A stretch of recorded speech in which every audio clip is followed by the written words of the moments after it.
Fly, I Eagles, know that. fly. They hold off the Buffalo Bills, arguably, and somebody said this yesterday, the best game of the year, potentially the best game of the year. I heard that too. I kind of agree with that. And it's right in my preferred scoring range. It starts at 30-27. That's when the window opens. Right. At least one team with 30, Right. and then it goes all the way up to 41-38. When both are in the 40s, it's too much like arena football. Okay, But good. 41-38 like down to 30-27. That's my window for Yeah, a great I game. hear So that. this is 37-34 in overtime. What a game. What a day, and much to unpack and many implications, primarily for the Eagles, who continue to just, as you said last night, I think you put it perfectly on Football Night in America. Whatever it takes. They are the ultimate whatever it takes team. How many points do we need? All right, we'll get one more. How many yards do we need? Okay, we'll get one more. What do we need to do now? Okay, we'll do that just barely. Yeah, right. Just barely. Right. But if you keep doing it each and every week, Yeah. you're 10-1. Uh-huh. And as time goes by, how did the Jets beat them? I don't know. I know, it is amazing, right? I don't know. Yeah, they should be 11-0. Yeah. I mean, it's kind of ironic that they lost. Their one loss on the year. The best team in our league is the New York Jets, who seem pretty dysfunctional at this point. But they just got so much to their football team. They give me a vibe, and I said this to Devin McCourty. I think I've said it to him the last 2 weeks, of like the Patriots of Brady magic, where it's like even when they don't play their best football, and what's crazy about them, I don't think they played their best football yet this year. I don't think they've played a game that's to their standard as far as an A+, but they find ways to win, and they're so talented and so good that their B+ game beats other teams' A+ game.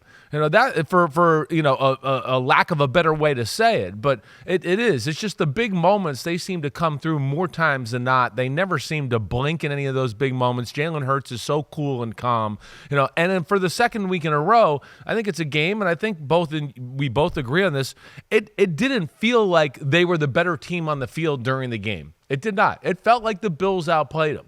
It felt like the Bills, just like the Chiefs a number of times during the Monday night game, where you went, ooh, if they make this play here, they're really going to have control of the football game, and Philadelphia is going to be in a very tough spot. And that's where Philly comes through and never lets you make that play, and they keep it within striking distance, and they just wear your ass down as the game goes along. It's very impressive to watch. It's already got me thinking toward next week. Yeah, when the 49ers come to town, because we could be having this same conversation. The 49ers outplayed them, but when the opportunity was there to seal the deal, drop the hammer, end things for good, the Eagles would find a way to push back and hang around long enough to make it happen. And that's what they did yesterday. And I think there's something to be said for the Jalen Hurts influence. This gets back to conversations we have from time to time about what a quarterback means to a football team, the leader, what that quality brings to the table. Right. It's not what you do with the football in your hands. It's not what you do when you're throwing to the guy who's open or not open, or you throw him open, or you hold the ball a little bit longer and you make that one extra move, and oh my God, I can't believe he did that. The Josh Allen skill set. It's the stuff going on here and here that keeps a guy in the right frame of mind, because it keeps the team in the right frame of mind. I spoke to Jalen Hurts last year when they had their first great season and he emerged as a great player. And he said to me, I know I don't usually talk this way, but, and I'm paraphrasing because it's been more than a year, but this team is taking on my personality, and he understands. He has that mindset, son of a coach, knows what it takes to get things done, knows what it takes to bring a team together, knows what it means to be a leader of men. And I think that's one of those things that when you can't explain it, that's the explanation. That the stats don't matter, the numbers don't matter, the specifics that we look at don't matter. It all goes into one big stew, and he's the spoon that does just what needs to be done to make sure that at the end of the day, they win. And you can't pinpoint it. It's just there. And it's that quiet confidence that no matter what happens, we're going to find a way. And at a certain point, you have to understand it's not tangible but it becomes tangible. Yeah, I totally agree with you. I mean, his leadership, his calmness, his clutchness, it's permeated through that whole football team, let alone, like you said last year, the work ethic, the doing the little things, the no excuses, the no pointing fingers. That's what a great quarterback and a great leader does. And he doesn't ever, panic or, oh no, we're down and now I'm going to do something reckless and go out of my way to make a play to make sure we get back in the game. He kind of just stays the course. Now, where he's fortunate in some of those things, and what you're talking about too, is he has a great team around him to where he knows some opportunities are going to come up at some point, right? That's where you get into like the difference between what Josh Allen has to do and Jalen Hurts. And it's, Jalen Hurts threw for 80 yards through the first 3 quarters. If Josh Allen threw for 80 yards through the first 3 quarters, the game would have been 40-10.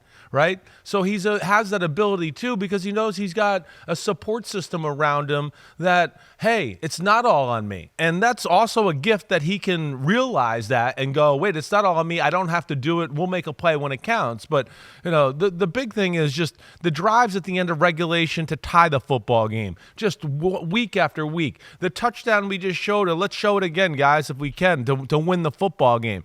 I mean, hey, touchdown wins it. Let's go down the field right here and beat Buffalo. They run the quarterback draw, a play they go to in a lot of big moments because they trust him with the ball. He's got good vision, and it's great schematical advantage. And it's one of those where, the Bills, I was a little shocked they played that defense all together. They called this play earlier in the drive, and Travis and Jason Kelsey jumped off sides. It was one of those plays, and me and Devin McCourty looked at each other and we went, ooh, that was there. Then when I saw the all-out blitz coming, I was a little shocked Buffalo called that defense in that moment because it's such a go-to play for the Eagles, and there they went. He went untouched in the end zone, and that was all she wrote. Here's the tweet from James Palmer of NFL Media. Jordan Mailata said that on that game-winning touchdown, Mailata couldn't believe the Bills gave them that look. Yeah. That play is a staple within their offense. Yep. And when they saw the safety move, they all knew they had it. Jalen was they knew scoring. They had it, right. That play is perfect for all-out blitz. Everybody's going to be looking at their wide receiver, who they got to cover, and then you got nobody really at the second level.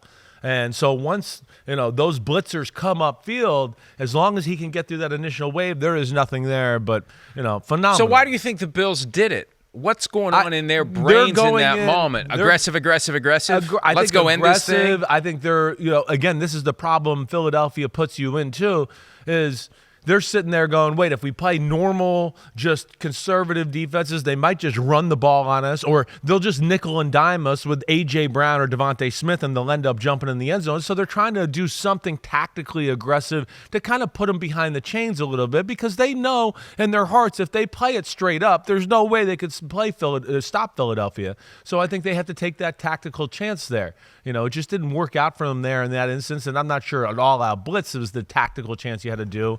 Maybe some sort of other type of blitz. And look, a lot goes into the factors that lead to the calls being made, and defensive coordinator / head coach Sean McDermott is the one calling the plays on the defensive side of the ball. You can't help but wonder, though, whether some of that let's go do this on our own flows from the A.J. Brown incompletion / fumble. Yeah, sure. That would have ended the game. Like, we're just going to make our own luck. Would have ended the game. We got to make our own luck. We're going to Right. get screwed. The Sure. officials are against us. That was one of the themes throughout the game. The officials were against the Bills, and they were helping the Eagles. And this play, with 3:30 left in overtime, A.J. Brown makes the catch, turns upfield. There's that, they call it the football move. Once you start that turn upfield, the ball gets knocked out. Whatever the ruling on the field would have been, I think this is a point you made during Football Night in America. Whatever the ruling on the field is, I don't think you can overturn it with clear and obvious evidence.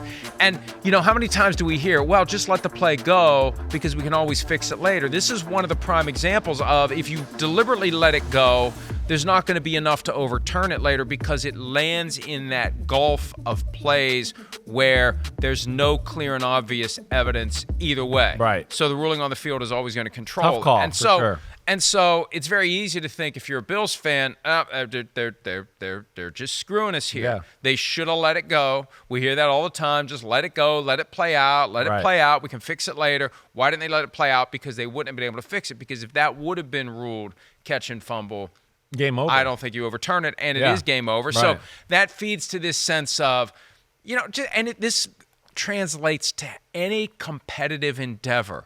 When you feel that kind of like, damn it, like you get pissed and you want to show it some way, and one way you show it is, let's just send. Yeah, let me get control of the situation. Let's send everybody. Yeah. And then you're like, oh, we shouldn't have done that. Yeah, right. I don't doubt that that's some of the psychology that plays into the moment.